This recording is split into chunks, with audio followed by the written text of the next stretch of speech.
Part 1: The prelude to a glorious operation. Look, in not saying in James Bond, but let's just agree that if Bond had been born in a small town, raised on instant noodles and YouTube life hack videos, he'd be me. I've always believed seduction is an art form, like playing the violin, except instead of a bow and strings, you use a smirk and the ability to remember obscure movie quotes at the perfect moment. So, there I was, standing in line at the supermarket, buying the essentials, bread, milk, and a packet of sunflower seeds. Don't judge me.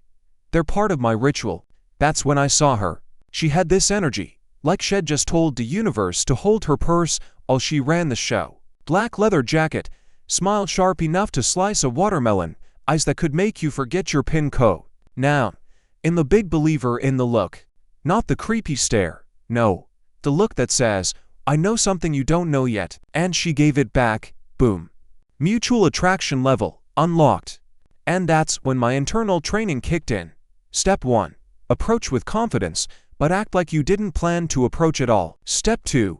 Make her laugh before she has a chance to assess whether you're good looking or just tall. But here's the twist. Fate decided to spice things up immediately. As I stepped forward, a random guy cut in front of me with a cart full of nothing but toilet paper. She rolled her eyes at him, then at me, and said, "Guess we know who's preparing for the apocalypse." That was mine, and I took it. Part to the build-up. All right, gentlemen, here's where the operation began in earnest. Most guys overthink the opening act. They rehearse lines, imagine scenarios, sweat through their shirts. Me, I just follow the divertito principle. Don't try to impress her. Try to confuse her in an attractive way. So, after the toilet paper apocalypse guy left, I leaned in slightly and said, "You know, statistically, people who buy that much TP never survive zombie attacks. Bad omen." She laughed, not the polite, please go away laugh, but the real, snort dash and dash try dash to dash high dash it kind. Game on. I noticed she had one of those reusable shopping bags with a picture of a cat wearing sunglasses. I pointed at it and said, "I see you've brought your emotional support animal for the milk aisle. Respect." She smirked. "Don't mock Mr. Whiskerson. He's a war hero." Now, that's how you know you've met your match. She played along without missing a beat. Here's the clever bit. Instead of asking for her number right there like some overeager rookie, I escalated the interaction by making her part of a mission. I told her I was on a critical grocery reconnaissance and needed a second opinion on whether buying pineapple juice was a sign of a refined taste or early-stage insanity. She joined me, obviously. 5 minutes later, we were standing in the tea aisle debating whether Earl Grey was a person, a tea, or a 19th century British spy. Somewhere between the chamomile and the green tea, I caught her checking me out when she thought I wasn't looking. Classic. And here's the first unexpected event. An elderly lady shuffled up to us and said, "You two make a lovely couple." She blushed. I grinned.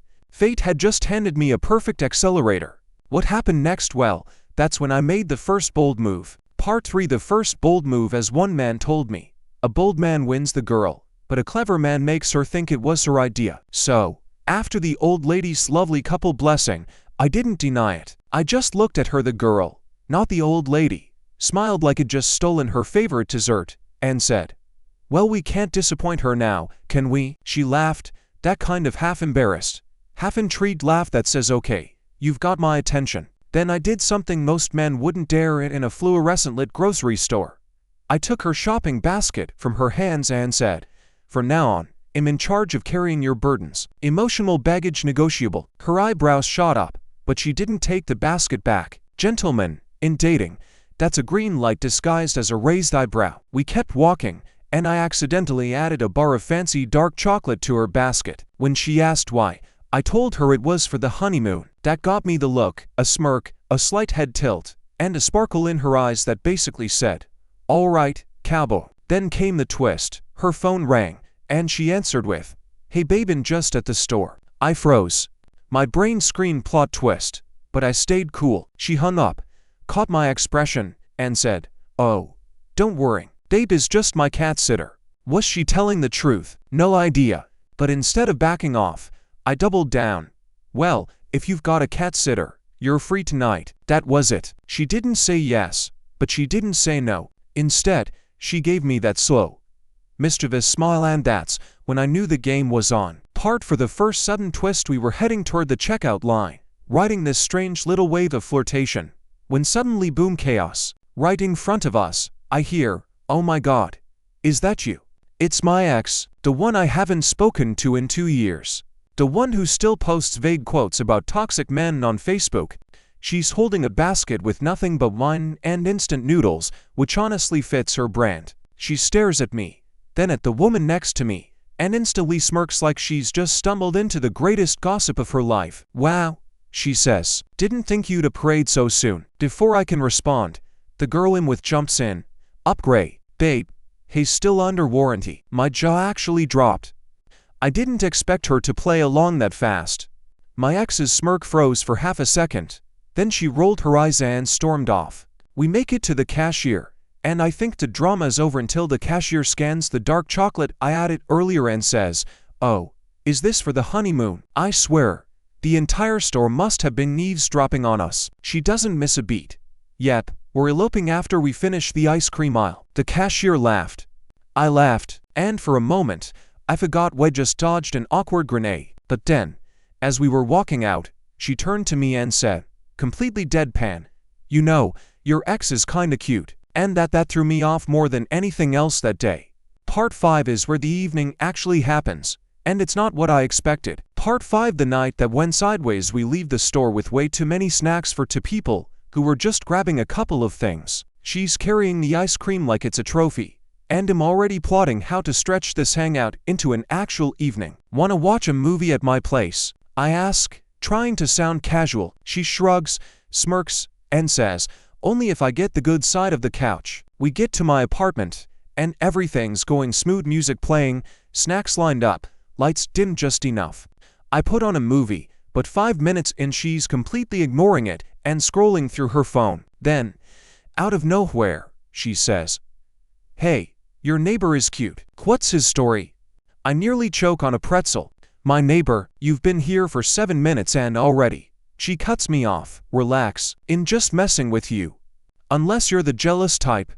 I can't even tell if she's testing me or just enjoys watching me squirm. Either way, she's grinning like she's winning some game I didn't know I was playing. We switch to a comedy, and I start to relax again until there's a knock at the door. I open it, and there's my actual neighbor, holding a package that got delivered to him by mistake. Before I can say thanks, she walks over, leans against the doorframe, and says, "Oh hey, you're the cute one." My neighbor laughs awkwardly, hands me the package, and disappears faster than I've ever seen him move. She plops back onto the couch and says, "What?"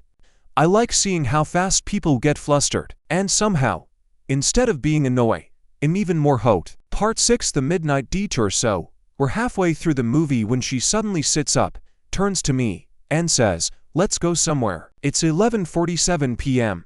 I reply, expecting her to drop the idea. "Exactly," she says, already grabbing her bag. "That's the best time to do stupid stuff." 5 minutes later, we're in my car with no plan whatsoever. She tells me to drive toward the old part of town, the one with narrow streets, broken neon signs, and a diner that's probably been there since the dinosaurs. We pull up, and she insists we sit at the counter. She orders pancakes, I get coffee, and somehow, within minutes, she's chatting with the cook about conspiracy theories involving pigeons. In just sitting there wondering how this woman went from teasing my neighbor to debating government bird spies at midnight. When the food comes, she slides her plate halfway toward me and says, "We're sharing." No arguments. I take a bite, and she smirks.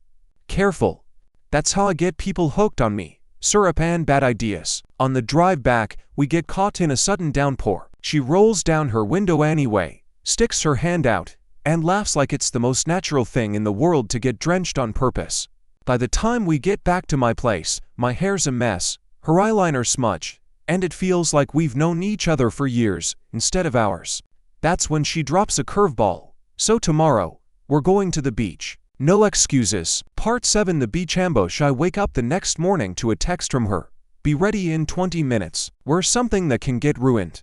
Not exactly the most reassuring instruction, but I'm a man of my word. I throw on some old shorts and a t-shirt, and right on cue, she pulls up in a beat-up convertible that looks like it's one pothole away from retirement. We're blasting music, the wine's in our faces, and I'm thinking, all right, This is going to be a chill beach day. Ron. We get there, and instead of a quiet spot with towels and sunscreen, she marches straight toward a group of people setting up for some kind of competitive sandcastle tournament. She just waves at them like she's an invited guest and says, "This is my partner. We're winning." Before I can object, I'm handed a bucket and a shovel. I have no idea what's happening, but she's already barking orders like a general. More water. Less sand. No. Wetter than that. Somehow, we end up building this monstrous, lopsided fortress that looks like it survived 3 hurricanes. And we win. Not because of the quality, but because she convinced the judges it was postmodern coastal realism and a critique of climate change. Prize? A $50 gift card to a seafood place. She hands it to me like she's awarding me a medal.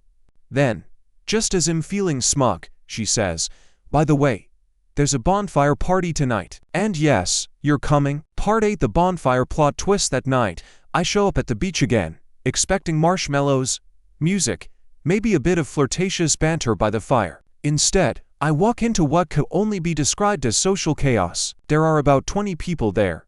Half of them are playing guitars badly. The other half are arguing about whether Pluto should be a planet. She spots me instantly, grabs my hand, and drags me into the center of it all. "This is him," she announces, like I'm some sort of celebrity. Before I can ask him who, a tall guy in a hoodie approaches and says, "So you're the one?" Apparently she told everyone I was a famous travel photographer who once fought off a monkey in Bali to save a camera. I have never been to Bali or fought a monkey, but she's staring at me with that "don't ruin this" look, so I roll with it. I spend the next hour improvising increasingly ridiculous stories. At one point, I claim I once wrestled a seal for a sandwich. People are eating it up. Later, when we're sitting by the fire, she leans over and whispers, "You're better at this than I thought." That's the moment I realize she's not just playful, she's a chaos architect. The night ends with her challenging me to a race into the ocean fully clothed.